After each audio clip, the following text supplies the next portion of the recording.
Hello, my dear friends. How are you? I hope you all are fine. Welcome to my channel, Law Scholars and Legal Issues. I am Vanita. I am coming back with another important topic, that is right to information. जैसे कि आपको screen पे दिख ही रहा है कि सूचना के अधिकार के तहत आवेदन कैसे करें। यानी कि अगर आपने सूचना प्राप्त करनी है, अगर आपने सूचना का अधिकार का प्रयोग करना है तो उसके लिए क्या क्या सिस्टम है, क्या प्रोसीजर है, कितनी फ़ीस है, कौन प्रथम अपील होगी, प्रथम अपील अथॉरिटी है, कौन द्वितीय अपील अथॉरिटी है, ये सारा का सारा हम डिस्कस करेंगे। ये जो एक टॉपिक है ये इतना इम्पोर्टेंट टॉपिक है कि आम आदमी के लिए बहुत ज़रूरी है। आम व्यक्ति को इस चीज़ के लिए अवेयरनेस, जागरूकता होनी चाहिए कि अगर हमें आरटीआई फ़ाइल करनी है तो हम कैसे करें। Most of the people have not understand very well this concept. ज़्यादातर लोग सिर्फ यही जानते हैं कि आरटीआई हमने लगा दी, 30 दिन में हमें सूचना मिल जाएगी, और 30 दिन तक अगर उन्हें सूचना नहीं मिलती है तो बाद में क्या करते हैं, उसको छोड़ देते हैं कि कौन इस आगे पचड़े में पड़ेगा। तो आज मैं आपको ये सारा सिस्टम समझाऊंगी, क्योंकि ये इतना डिफ़िकल्ट भी नहीं है कि अगर आपने कुछ करने की ठान ली है तो आपको वो पूरा ही करना चाहिए। अगर आपको मेरा ये वीडियो पसंद आता है तो प्लीज़ आप लाइक कीजिए। अगर आप नए हो मेरे चैनल पे तो आप सब्सक्राइब कीजिए और अपने फ्रेंड्स में शेयर कीजिए। हर एक व्यक्ति तक इस आज वाले वीडियो को पहुंचाइए, क्योंकि ये वीडियो हर एक व्यक्ति को जागरूक करने के लिए बहुत ज़्यादा ज़रूरी है।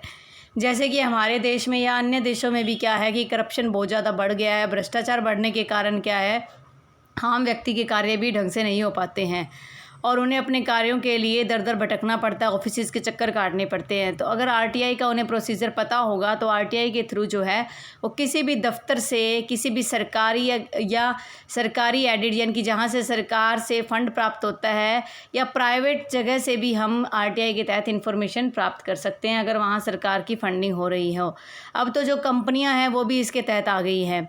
कुछ दिन पहले ये सुप्रीम कोर्ट में मैटर भी गया था कि जो कोर्ट्स हैं और जो ये एमपी एमएलएज हैं, इन सबको इनसे अलग किया जाए, लेकिन उनको अलग नहीं किया जाएगा, क्योंकि अगर एक बार उन्हें अगर अलग कर दिया तो फिर आरटीआई लाने का, इस एक्ट को लाने का, इस कानून को लाने का क्या फ़ायदा हुआ। अगर वही इन चीज़ों से वंचित हो जाएंगे तो फिर जो फंड का मिसयूज़ तो होगा ही, जो भी धन उनको मिलेगा उसको मिसयूज़ करेंगे, तो फिर अगर वो भ्रष्टाचारी सामने नहीं आ पाएगा तो फिर आरटीआई का क्या बेनिफिट है। आरटीआई जो है वो हमारे फंडामेंटल राइट में आता है। आर्टिकल 21 के तहत हमें जो है हर चीज़ को प्राप्त करने की एक तरीके से स्वतंत्रता हो जाती है, अधिकार हो जाता है। उसके अलावा आर्टिकल जो 19 है फंडामेंटल राइट से रिलेटेड, उसमें बताया गया है कि हमें बोलने की स्वतंत्रता है, हमें अपने विचारों को प्रकट करने की स्वतंत्रता है। तो उसके तहत भी हमें आरटीआई का अधिकार प्राप्त है। अगर हमें कोई आरटीआई के अधिकार को एक्सरसाइज नहीं करने देता है, यानी कि आरटीआई के अधिकार को यूज़ करने से रोक देता है, वंचित कर देता है, तो वो भी हमारे फंडामेंटल राइट का हनन हो जाता है। तो इसलिए सबसे पहली चीज़ तो मेरी कोशिश यही है, एक एडवोकेट होने के नाते और एक सोशल वर्कर होने के नाते, कि हमें समाज के हर एक उस व्यक्ति तक आरटीआई के बारे में पूरी डिटेल पता होनी चाहिए। उन तक ये उन तक ये पूरा का पूरा एक प्रोसीजर उन तक पहुंचाना चाहिए कि इसमें ज़्यादा कुछ खर्चा नहीं होता। अगर हम आरटीआई लगाते भी हैं तो एक ब्लैंक पेपर पे हम जो है आरटीआई को लिख सकते हैं खुद। उसके बाद उसका एक फ़ोटोस्टेट कॉपी अपने पास रख सकते हैं, और उसके बाद अगर लोकल एरिया में लगाना है तो 17 रुपये जो आपको स्पीड पोस्ट का खर्चा आएगा, 1 रुपये का आपको एनवलप लगेगा। और अगर आपने किसी दूसरे शहर में भेजना है तो आपको 22 रुपये जो है वो रजिस्ट्री चार्ज लग जाएंगे। ज़्यादा से ज़्यादा आपका 50 रुपये का खर्चा होता है एक आरटीआई पर। और उसके बाद आपको सिर्फ ये 10 रुपये का पोस्टल ऑर्डर से ही लगभग काम चल जाता है, क्योंकि आरटीआई के अंदर क्या है, हम पहले तो ये सोचते थे कि हमें जो है फ़ोटोस्टेट कॉपी मंगवानी चाहिए, लेकिन अब ऐसा कोई आधी अधूरी नॉलेज जो है वो ख़राब ही करती है, क्योंकि हमें ज़रूरी नहीं है कि हम फ़ोटोस्टेट कॉपी ही मंगवाएं। हम अगर चाहें तो रिकॉर्ड का निरीक्षण कर सकते हैं, 2 घंटे तक हमें वो रिकॉर्ड दिखाएंगे और कोई चार्जेस हमें नहीं लगेगा। और अगर हमें ये लगता है कि उस रिकॉर्ड में कुछ गड़बड़ है, उस पेज पे गड़बड़ है, तो हम उस पेज की स्पेसिफिक विशेष तौर पर उसी की ही आरटीआई मंगवा सकते हैं, जिसमें क्या है ज़्यादा खर्चा भी नहीं लगेगा। और एक गरीब आदमी जो है वो भी एक लोअर सेक्शन का, एक वीकर सेक्शन का व्यक्ति भी अपने अधिकारों के लिए जागरूक हो जाएगा। Let's start today's video. सूचना का अधिकार बेसिकली है क्या? ये एक विशेष अधिकार है, विशेष कानून मिला गया है जो हमें 2005 में जब इसे लागू किया गया तब मिला था। ये भी ऐसे ही नहीं मिला हमें, अन्ना हजारे जैसे सोशल वर्क ने काफ़ी संघर्ष करके जो है इस अधिकार को लागू करवाया। इस कानून को लाने का मेन मकसद तो यही था कि आम लोग जो है वो सरकार से अपना हक प्राप्त कर सकें, कि अगर उन्हें इस चीज़ की नॉलेज होगी तो वो सरकार से IRTI के थ्रू जो है नॉलेज ले सकते हैं। इस कानून की सहायता से क्या है कि कोई भी व्यक्ति किसी भी देश का कोई भी कोना क्यों ना हो वहाँ भी अपनी RTI लगाकर भेज सकता है। पहले तो क्या था, ऑफलाइन सिस्टम होता, अब तो ऑनलाइन सिस्टम भी शुरू कर दिया है। उसका भी प्रोसीजर मैं आगे आपको बताऊंगी, वो ज़्यादा टफ प्रोसीजर नहीं है। घर बैठे ही अब कोरोना के टाइम में, लॉकडाउन में आप घर बैठे ही RTI लगा सकते हो और आपको घर बैठे ही आपके RTI का आंसर मिल जाएगा। इसके फ़ायदे क्या क्या? इसके फ़ायदे ये है कि एक तो लोगों में ट्रांसपेरेंसी आएगी, व्यवस्था जो है हमारी, जो प्रशासन जो है वहाँ पर पारदर्शिता आएगी। अगर मान लो 5 लाख का फ़ंड इशू हुआ है तो 5 लाख का फ़ंड कहाँ लगा, जैसे एक गांव का आप ले लीजिए, गांव में जो है गांव के विकास के लिए फ़ंड जो है इशू किए जाते हैं DC SDM के द्वारा, BDPO के द्वारा, लेकिन बाद में उस फंड का मिसयूज़ किया जाता है। सरपंच अपने पर्सनल व्यक्तिगत खर्चे के लिए उस फंड का यूज़ कर लेते हैं, तो उसको जानने के लिए हम RTI लगा सकते हैं, जिससे कि हमारा व्यवस्था तंत्र जो है मजबूत हो जाएगा। ये आम नागरिकों के अधिकारों की रक्षा भी करता है और नागरिकों को मजबूत बनाता है। जब नागरिकों को उनके अधिकारों को पता होगा और उनके पास वो सारी इन्फॉर्मेशन उनके हाथ में होगी, तो उनके खिलाफ, अधिकारियों के खिलाफ या गांव के सरपंच के खिलाफ या किसी भी ऐसी अथॉरिटी के खिलाफ वो कोई एक्शन ले सकते हैं, जिससे नागरिक जो है मजबूत महसूस करेंगे। इस कानून का सदुपयोग करके सरकारी संस्थानों से कई तरह के तथ्य संबंधी जानकारी ले सकते हो। आप ये पता कर सकते हो कि हमारे एरिया में जो है कितनी फ़ंड को है वो इशू किया गया है, वो फ़ंड कहाँ कहाँ लगाया गया है। अगर किसी ने अगर पासपोर्ट बनाना है, प्रोविडेंट फ़ंड है या टैक्स संबंधी है या पेंशन संबंधी कोई भी जानकारी है, वो भी अपनी प्राप्त कर सकता है। और इस कानून का प्रयोग करके लोग क्या करते हैं, भ्रष्टाचार की शिकायत भी करते हैं, बिजली पानी संबंधी समस्या उनका भी हल निकलता है, सड़कों की मरम्मत के फंड आदि सभी जानकारियाँ जो है हम RTI से ले सकते हैं। RTI में क्या होता है, जब हम RTI लिखते हैं तो कोशिश यही रहनी चाहिए कि हमें कोई भी क्वेश्चन क्या और क्यों में नहीं पूछना चाहिए। उसके लिए केसेस भी है कि क्या और क्यों में कोई आंसर नहीं होता। जैसे आपने पूछा कि गाँव में इस सड़क का निर्माण क्यों किया गया, या गांव में कितनी सड़कें हैं, ये वो बता देंगे, लेकिन गांव में क्या सड़क का निर्माण करना ज़रूरी है, तो क्या और क्यों के क्वेश्चनों से आपको बचना चाहिए। आप और बहुत तरीके से क्वेश्चन पूछ सकते हैं। जैसे सड़क के बारे में है कि सड़क, गांव में जो सड़क बनाई गई है उस सड़क के अंदर कितना खर्चा आया, कितना जो भी उसमें मटेरियल लगा है, आप उसकी जानकारी उपलब्ध करवाएं। तो आप इस तरीके से घुमा फिरा कर जो है RTI लिख सकते हैं, क्यों और क्या शब्दों से आपको बचना चाहिए। सूचना के अधिकार के अंतर्गत किस प्रकार की सूचना मिलेगी? सबसे पहली चीज़ है कि ये गवर्नमेंट फील्ड से रिलेटेड सारी सूचनाएं हमें मिलेंगी। उसके बाद इसमें आप पढ़ ही लीजिए, जैसे इस अधिकार का उपयोग करके कोई भी नागरिक केवल तथ्यों की जानकारी प्राप्त कर सकता है, यानी कि कोई भी तथ्य जो है केवल उन्हीं की जानकारी प्राप्त कर सकता है। जैसे आते क्षेत्र में कितना कार्य हुआ, कि जो कार्य क्षेत्र है वहाँ कितना काम किया गया, कितना खर्चा हुआ, कितना खर्चा सफाई पे हुआ, विभागों पे हुआ, नियुक्तियाँ किस प्रकार की गई, उन जो जिनकी नियुक्तियाँ की गई उनकी क्वालिफिकेशंस क्या है, उनका बैंक बैलेंस क्या है। बीच में तो काफ़ी एक इशू भी अराइज हुआ था, क्या अधिकारियों की इन व्यक्तिगत डिटेल को मांगा जा सकता है, लेकिन जो व्यक्तिगत डिटेल एक डिपार्टमेंट से जुड़ी हुई है वो हम डिमांड कर सकते हैं। अगर उसमें हमारा खुद का कोई राइट जो है वो हनन हुआ है, हमारे अधिकारों का हनन हुआ है, तो हम डिमांड कर सकते हैं। जैसे किसी भी हेड है या उसकी नियुक्ति हुई थी, तो अब सरकार की तरफ से उसको कितना वेतन मिल रहा है, उसका कितना फ़ंड है, तो इससे हमें यह आइडिया हो जाता है कि क्या उसने क्या वो करप्टेड अधिकारी है या उसने करप्शन करके अपना इतना रुपया गेन किया है। उसके बाद है कि सूचना के अधिकार के तहत सभी गवर्नमेंट डिपार्टमेंट, प्रधानमंत्री, मुख्यमंत्री, बिजली company, bank, school, college, hospital, राष्ट्रपति, पुलिस सभी आते हैं। इनसे जो भी जानकारी है वो हम प्राप्त कर सकते हैं। लेकिन कुछ ऐसे इशू हैं जहाँ जानकारी प्राप्त नहीं होगी। जैसे थर्ड पार्टी का इशू है कि एक लड़का और लड़की जो है वो साथ रह रहे हैं, उसके बारे में डिटेल दीजिए, तो आपको नहीं मिलेगी। किसी की व्यक्तिगत जो हिस्सेदारियां होती हैं अपने जीवन में, उसकी आपको नहीं मिलेगी। देश की सुरक्षा के लिए जो एयरफोर्स और इनसे रिलेटेड जो कॉन्फिडेंशियल डॉक्यूमेंट्स हैं वो आपको नहीं मिलेंगे, क्योंकि अगर वो लीक हो जाते हैं तो दूसरे देश को वो हाथ लग जाएंगे, तो वो हमारे देश पर वार कर सकते हैं, अंदरूनी हमले कर सकते हैं। तो कुछ एक मामले हैं जहां पर आपको सूचना नहीं मिलेंगी, लेकिन मोस्ट ऑफ जो मैटर्स हैं वो हमसे रिलेटेड ऐसे हैं, जैसे करप्शन के मैटर्स हैं, उन सब में लगभग सूचना मिल जाती है। जैसे कोई शहर में रह रहा है तो शहर में अपने आसपास उसका अगर डिपार्टमेंट में कोई काम नहीं हो रहा है तो हम पूछ सकते हैं कि अगर मान लो हमारी कोई फाइल डिपार्टमेंट में गई हुई है और उसका काम 15 दिन में होना था लेकिन वहाँ आपके 2 महीने लगे, तो आप पहले RTI के तहत वो डिटेल निकलवा सकते हो कि पासपोर्ट बनाने के लिए कितना समय निर्धारित किया गया है, या आपका आधार कार्ड जारी करने के लिए कितना समय निर्धारित किया गया है, या आपका जो है किसी भी गाड़ी की RC वगैरह है उसको जारी करने का कितना समय निर्धारित किया गया। इस टाइप से हम किसी भी समय की भी डिमांड कर सकते हैं। अगर वो मान लो समय की डिमांड हो जाएगी तो उसके बाद क्या है कि हम एक ऊपर कंप्लेंट करके अपने जो राइट्स हैं उनको एक्सरसाइज कर सकते हैं। RTI का मेन मकसद यही है कि हर एक व्यक्ति तक सूचना पहुँच जाए कि क्या क्या ऐसे कानून हैं, क्या क्या ऐसे प्रावधान बने हुए हैं जिनका आम व्यक्ति को पता ही नहीं होता। तो RTI का मेन मोटिव यही था। सूचना के अधिकार के तहत आवेदन कितने में करोगे आप? 10 रुपये फ़ीस कर रखी है, उसके लिए आप जो है नगद दे सकते हो। अगर आप नगद जाके मान लो आपने हॉस्पिटल में RTI लगानी है, वहाँ नगद जाके दे के आते हो तो वहाँ अगर आपने 10 रुपये नकद दिए तो उसकी आप बाकायदा रसीद भी लेके आओगे, वरना उस 10 रुपये की कोई वैल्यू नहीं। हो सकता है वो आपकी RTI फाड़ के साइड में फेंक दे, आप कुछ नहीं कर सकते। और अगर मान लो आपने डिमांड ड्राफ्ट भेज दिया तो कोई इशू ही नहीं है, उसकी एक फ़ोटोकॉपी अपने पास रखो। पोस्टल ऑर्डर द्वारा भेज दिया तो वो भी फ़ोटोकॉपी अपने पास रखो, कि पोस्टल ऑर्डर में वैसे भी 2 पार्ट्स होता है, एक पार्ट्स वहाँ जाता है, दूसरा हिस्सा हमारे पास रहता है, तो उस पर एक नंबरिंग होती है।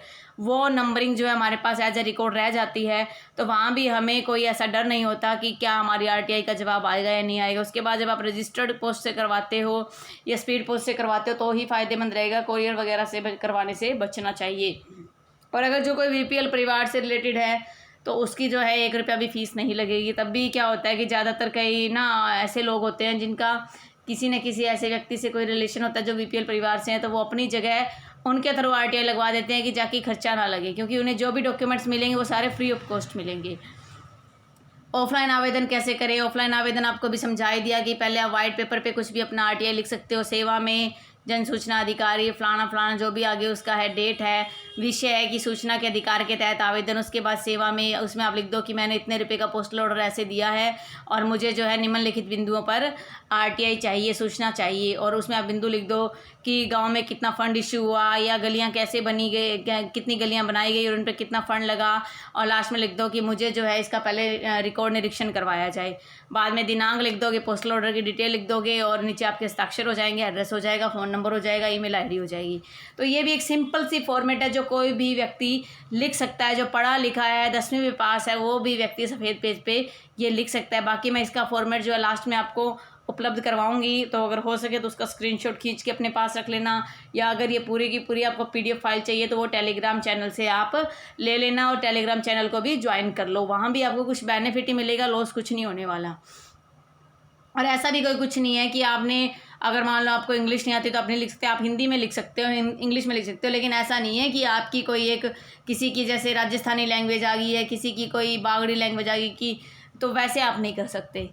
उसके बाद है कि ऑनलाइन कैसे करो। ऑनलाइन के लिए एक साइट का जो नाम दिया हुआ है उस साइट पे आप जाओगे और आप टाइप करोगे तो वहाँ पे एक फॉर्म आएगा, वो फॉर्म आप फिल करोगे, फिर आप सबमिट रिक्वेस्ट पे जाओगे, आपकी रिक्वेस्ट वहाँ जमा हो जाएगी और उसमें कुछ गाइडलाइंस भी आ जाएंगी आपके सामने कि आप ऐसे ऐसे फॉर्म फिल करो, ये होना चाहिए, ये नहीं होना चाहिए, सारा आपको बता देंगे।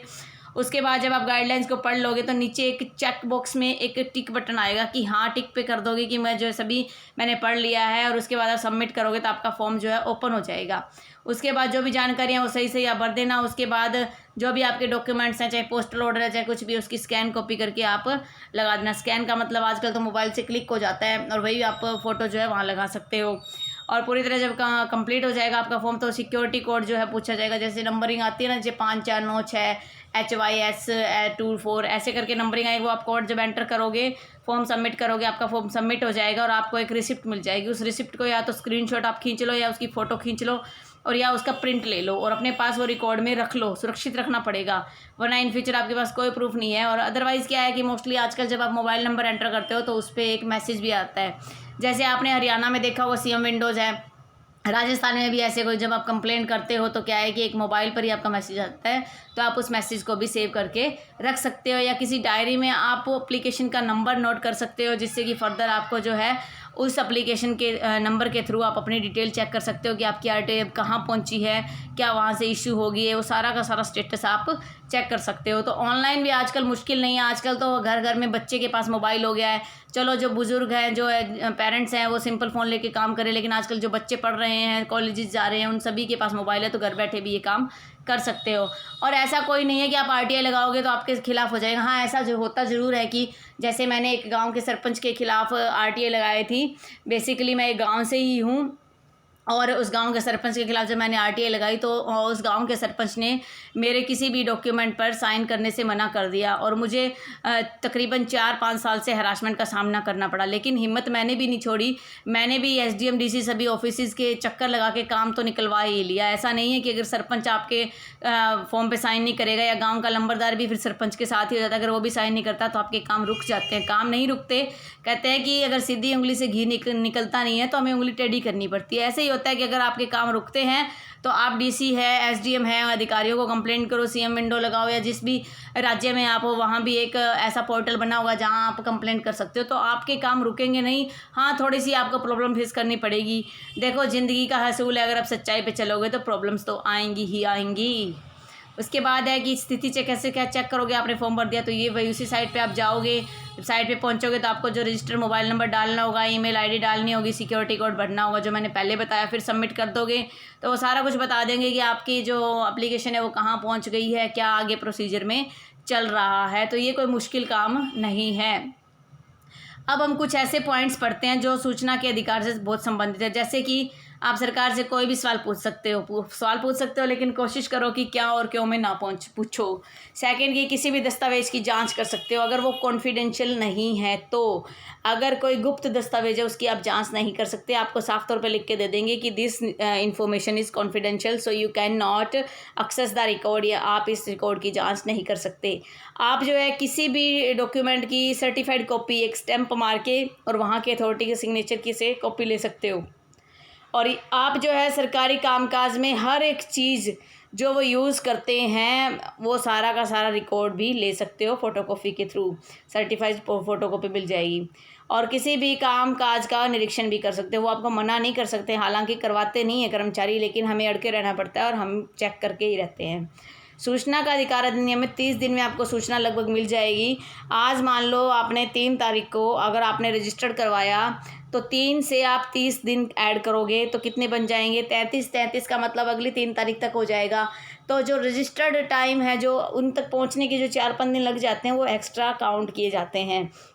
आज तक हमने यही पढ़ा है कि 30 दिन में हमें इन्फॉर्मेशन मिल जाएगी, लेकिन कई बार अगर हमें जान का खतरा है या किसी व्यक्ति कोई हमें मारना चाह रहा है, हमारी ज़िंदगी दांव पे लगी हुई है, तो उस टाइम हम 48 घंटे में भी इन्फॉर्मेशन ले सकते हैं। लेकिन मोस्ट पीपल को इस बात का पता ही नहीं है, क्योंकि इतना डिटेल में जाते ही नहीं है ना, हमारे घर के काम इतने हो जाते हैं, हमारी सोसाइटी में हम बिजी हो जाते हैं, कुछ भी नहीं कर पाते। लेकिन ये कोरोना है, वैसे देखा जाए तो इसका भी थैंक्स करना चाहिए कि इसने परिवार के लोगों को इकट्ठा बैठना सिखा दिया, वरना हर कोई बिजी रहता था, कोई किसी से बात भी नहीं करता था, सुबह जल्दी निकल जाना, रात को लेट आना, आके थक जाना, थक के सो जाना, कोई फैमिली की गैदरिंग में कोई रोल ही नहीं था उनका। लेकिन अब जो हो रहा है वो अच्छा हो रहा है। चलो, ये एक पेंडेमिक तो है, इससे हमें निजात तो पाना है, लेकिन ये भी हमें बहुत कुछ सिखा के ही जा रहा है। और कुछ इम्पोर्टेंट है, जैसे कि आप जो एप्लीकेशन, अगर आपसे कोई पूछता है ना कि क्यों हम एप्लीकेशन ले आपकी, हम ऐसे नहीं करेंगे, वैसे आपको ये कुछ धाराएं याद होनी चाहिए, आप माइंड में रख के लो। जब भी आप कोई RTI लगाओ तो आपको ये इंपॉर्टेंट फैक्ट्स अपने माइंड में होना चाहिए कि जो RTI का जो सेक्शन 6 है, 6 का एक क्लोज है, जो सब भाग जो है उसके अंदर क्या है कि आवेदन आप कैसे लिखोगे, उसकी धारा है। अगर आपका 6(3) में ये कहता है कि अगर आपका मान लो आवेदन, मान लो आपने पहुंचाना तो था सरपंच के पास, लेकिन पहुंच गया बिजली बोर्ड में, तो वो क्या करेंगे, वहां से उसको ट्रांसफ़र कर देंगे और 5 दिन के अंदर अंदर वो भेज देंगे। तो 5 दिन एक्स्ट्रा काउंट करने पड़ेंगे हमें 30 दिन के अलावा। अगर आप BPL कार्ड में, तो मैं कोई RTI शुल्क नहीं लगेगा। सेक्शन 7 का क्लोज 5वां भाग ये कहता है, 6ठा भाग ये कहता है कि 30 दिन में आपको अगर सूचना नहीं मिलती तो आपको फिर बाद में फ्री ऑफ कॉस्ट ही देंगे वो। तो अगर डिले भी हो जाता है तो हमें ये नहीं सोचना चाहिए कि हमें डिले क्यों हो रहा है, फिर तो हमें वो सारा कुछ फ्री में देंगे, हमें 1 रुपया भी पे नहीं करना पड़ेगा। और धारा 8 ये कहती है कि जो सूचना देश के लिए खतरा है, देश की सुरक्षा के लिए खतरा है, देश की अखंडता के लिए खतरा है, वो RTI में नहीं दे सकते। और 18 ये कहता है कि अगर कोई मान लो SPION की जो सूचना अधिकारी होता है वो जवाब नहीं देता था, हम उसकी जो शिकायत है वो हेड ऑफिस में कर सकते हैं, चंडीगढ़ कर सकते हैं, हरियाणा के अंदर जो हेड ऑफिस है वहाँ का, और अदर स्टेट में जो भी हेड ऑफिस है वहाँ कर सकते हैं। और अगर अधिकारी उसमें दोषी पाया जाता है तो 25,000 रुपये तक फ़ाइन हो सकता है। मैंने ऐसे फ़ाइन करवाया ही है। वो बता रही थी जो मैटर मैं आपको गांव के सरपंच का, उस मामले में जो गांव की लेडी सरपंच है वो घर से बाहर भी नहीं निकलती थी, लेकिन मैंने उसको चंडीगढ़ तक पहुंचवाया था RTI के चक्कर में। और उस टाइम जो वहाँ का जन सूचना अधिकारी था उस पर भी 15,000 रुपये फ़ाइन करवाया था। तो ये बड़ा मुश्किल काम नहीं है, हाँ हार्ड वर्क तो होता ही होता है, लेकिन उसके बाद क्या है कि कुछ हद तक गाँव के जो सरपंच वगैरह हैं वो अब कुछ ढंग से काम कर रहे हैं और सारा रिकॉर्ड मेंटेन कर रहे हैं कि इन फ्यूचर कोई और डिमांड ना कर ले। और 19 का 1 ये कहता है कि अगर 30 दिन में आपके पास जवाब नहीं आता तो उसके बाद आप प्रथम अपील अधिकारी के पास अपील कर सकते हो। जैसे देखो मान लो एक ब्लॉक का पार्ट है, ब्लॉक के अंदर अगर हमने RTI लगाई है तो उसका अपीलेंट अथॉरिटी डिस्ट्रिक्ट में बैठा होगा, डिस्ट्रिक्ट का अपीलेंट यानी कि सेकंड अपील जो है जो हेड ऑफिस में होगी, चंडीगढ़ दिल्ली जो भी हो। 19(3) कहता है कि अगर आपका प्रथम अपील भी आपने लगा दी और उसमें भी आपका 45 दिन का टाइम है, वो सॉरी मैं लिखना भूल गई, 45 दिन के अंदर अगर उनका जवाब नहीं आता तो आप फिर 90 दिन के अंदर अंदर जो है दूसरी अपील भी कर सकते हो। मोस्टली दूसरी अपील तक की जरूरत ही नहीं पड़ती, बहुत कम ही चांसेस होते हैं, क्योंकि हर किसी को डर लगता है कि अगर दूसरी अपील होगी तो वहाँ जो अधिकारी बैठा होगा वो फ़ाइन लगाते हुए बिल्कुल भी हिचकिचाता नहीं है, तो उस फाइन से सभी को डर लगता है। उसके बाद है ये एक परफॉर्मा है जो सिंपल आप लिख सकते हो कि जैसे सूचना का अधिकार 2005 की धारा के तहत आवेदन, अधिकारी का पद या जो भी है, विभाग का नाम, विभाग का पता लिख देंगे, फिर हम लिख देंगे कि सूचना मांगी है, फिर आपके जो सवाल लिख दो, फिर ये पोस्टल ऑर्डर का नंबर लिख दोगे, फिर अगर BPL कार्ड है तो उसका नंबर लिख दोगे, नीचे उसका नाम वगैरह सारा। ये एक सिंपल फॉर्मेट है, इसमें तहत आप जो भी है RTI लिख सकते हो। ये प्रथम अपील में क्या करता है कि आपने अगर मान लो उन्होंने आपको सूचना दी और वो झूठी दे दी, गलत दे दी या अधूरी दे दी, तो आप जो है वो कुछ भी इंपॉर्टेंट जो पॉइंट इनमें दिया हुआ है इनमें से कोई भी एक पॉइंट लिख के आप आगे अपील कर सकते हो। और अपील के अंदर क्या है कि जो आपने RTI लगाई थी उसकी फ़ोटोकॉपी आपको साथ में लगानी पड़ेगी, बाकी सारी डिटेल। ये तो सिर्फ एक परफॉर्मा टाइप है, इसमें चेंजेस हो सकता है, ऐसा नहीं है कि सेम टू सेम आपने लिखना है। मैंने इतनी RTI लगाई है, हर एक डिपार्टमेंट में लगभग लगाई हुई है, क्योंकि एडवोकेट बन जाते हैं ना तो उसके बाद हमें कानून का पता होता है, तो हमें ये रहता है कि हाँ ये गलत हो क्यों रहा है। अगर हम एक एडवोकेट है और लॉ के एस्पायरेंट है या एक आम आदमी भी हैं, अगर हम जो है जो टैक्स भरते हैं, हम जो हर चीज़ का पे करते हैं, तो उसके बाद भी अगर हमारा वो रुपया जो है वो करप्शन के थ्रू गलत हाथों में जाता है तो हमें एक राइट मिल जाता है कि हम उसको देखें, ये हमारी भी ड्यूटी बनती है। फिर हम कह देते हैं कि करप्शन भरा पड़ा है, भ्रष्टाचार फैल गया, फैल क्यों गया, हम बैठे हैं चुपचाप। अगर हम हर एक घर में से अगर एक एक बंदा भी अगर RTI के इस इशू को लेके चलता है ना तो ये करप्शन वाला मैटर ही कम हो जाएगा, क्योंकि जब इतनी RTI आएंगी तो इनका जवाब देते देते वो थक जाएंगे, इससे अच्छा वो सोचेंगे कि करप्शन ही ना करें। तो हम सभी को एकजुट होकर इस पर कोई एक्शन लेना पड़ेगा। ऐसे नहीं कि अगर आज का टाइम ऐसा है, आज अगर मान लो दूसरों पे क्यों मैं मेरे ऊपर ले लेती हूँ, आज अगर मान लो मैं इस चीज़ को मान लेती हूँ कि अगर मुझे नौकरी मिलनी चाहिए और अगर मुझे नौकरी मिलने के लिए कुछ पे भी करना पड़े तो मैं दूंगी, अगर हम ये सोचते हैं तो हम कभी करप्शन को मिटा ही नहीं सकते। अगर आपको पे करके नौकरी लेनी पड़े, इससे अच्छा आप बेरोज़गार ही अच्छे हो, क्योंकि आज अगर आप मान लो करप्शन से नौकरी लोगे तो आप कल को करप्शन का ही हिस्सा बन जाओगे। आज अगर आपने मान लो 10 लाख रुपए दे के आपने नौकरी ले ली तो कल को आप पहले तो अपने 10 लाख पूरे करोगे, फिर आप कुछ सोचोगे। तो ऐसा काम करो ही नहीं, क्योंकि करप्शन में कुछ नहीं पड़ा। करप्शन अगर बढ़ गया तो इन फ्यूचर हमारी जो आगे आने वाली पीढ़ियाँ हैं उनको इफ़ेक्ट करेगा। तो कोशिश यही करो कि करप्शन से दूर रहो, और जितना हम करप्शन से दूर रहेंगे और अगर कोई करप्शन कर रहा है, करप्ट है, भ्रष्ट है, तो उसके अगेंस्ट आप पहले RTI से इन्फॉर्मेशन निकलवाओ और फिर कार्रवाई करो। कुछ ये दिक्कतें वाली बात तो लगती है, लेकिन ये भी एक बहुत हिम्मत का काम है जो हर कोई नहीं कर सकता, और जो इसे करता है मैं उसको सैल्यूट करती हूँ। और मैं ऐसे हर उस व्यक्ति को सैल्यूट करती हूँ जो RTI के तहत या करप्शन के अगेंस्ट कार्रवाई करने के लिए आगे रहता है। और काफ़ी हद तक कई लोग तो ऐसे भी हैं जो अपनी जान तक दे देते हैं, क्योंकि जब RTI के चक्कर में कंप्लेंट होती है तो जो दबंग लोग होते हैं वो हत्या तक करवा देते हैं। तो एक हौसला चाहिए हमें RTI के काम को करने के लिए। तो आपसे मैं यही प्रार्थना करूँगी और आपसे यही उम्मीद करूँगी कि हो सके उतना आप करप्शन से दूर रहें, और हो सके अगर आपको लगता है कि हमें जागरूक बनना चाहिए और RTI लगानी चाहिए तो आपको लगानी ही चाहिए। आई होप आपको लेक्चर पसंद आया होगा। अगर आपको पसंद आता है तो प्लीज़ लाइक कीजिए और हो सके तो लेक्चर पूरा देखा कीजिए और कमेंट ज़रूर दीजिए कि मुझे अब अगला कौन सा जागरूकता का टॉपिक लेना चाहिए, जनरल अवेयरनेस का टॉपिक लेना चाहिए। अगर आप कोई टॉपिक लिखोगे तो मैं उस पर वीडियो बनाऊँगी जिससे कि कुछ जागरूकता आएगी। आपका बहुत बहुत धन्यवाद आज का इस वीडियो देखने के लिए। Thanks a lot.